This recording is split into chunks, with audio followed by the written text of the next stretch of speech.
নমস্কার। আহারে আনন্দ ইউটিউব চ্যানেলটিতে আপনাদের আবার স্বাগত জানাই। আজকে আমি আপনাদের সামনে একটি নতুন রেসিপি রান্না করে দেখাবো। নাম হলো দই ইলিশের ভাপা। তো তার জন্য প্রথমে ভালোভাবে ধুয়ে নিয়ে ইলিশ মাছটিকে নুন, হলুদ আর তেল দিয়ে ভালোভাবে ম্যারিনেট করে নিলাম।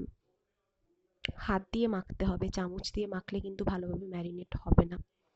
তো হাত দিয়ে ম্যারিনেট করে নিলাম। তো এবার একটা পেস্ট তৈরি করতে হবে। তার জন্য একে একে কালো সর্ষে, হলুদ সর্ষে, একটু মগজ দানা, পোস্ত নিলাম। কারণ পোস্ত যদি আমরা না দিই তাহলে টেস্ট একেবারেই ভালো হয় না, তেতো হয়ে যায়। আর বেশ অনেকটা পরিমাণে কাঁচা লঙ্কা দিয়ে সামান্য জল দিয়ে ভালোভাবে পেস্ট করে নিলাম। এবার একটু টক দই ভালোভাবে ফেটিয়ে নিয়ে হাত দিয়ে ভালো করে ফেটিয়ে নিয়ে টক দইটা দিয়ে দেব ইলিশ মাছের মধ্যে।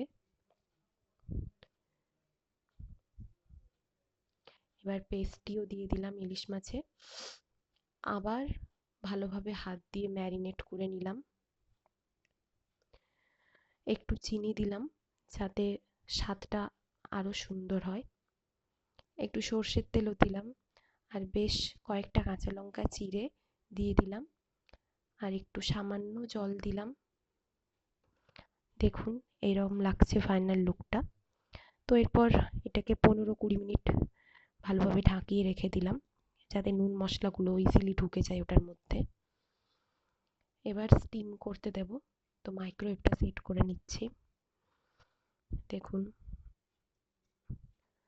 মাইক্রোওয়েভে ওই 20 মিনিট মতন দিয়েছিলাম স্টিম করার জন্য। 15 মিনিট পর একবার চেক করে নিলাম ঠিকঠাকভাবে হচ্ছে নাকি। ঠিকঠাকই হচ্ছিল। তো কোনো চিন্তা নেই, আপনারা মাইক্রোওয়েভে ভালোভাবেই করতে পারেন। 20 মিনিট হয়ে যাওয়ার পর দেখুন ফাইনাল লুকটা খুব সুন্দর হয়েছিল, বিশ্বাস করুন। আপনারা বাড়িতে বানিয়ে দেখতে পারেন।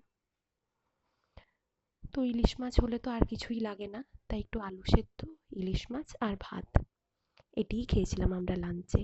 Thank you.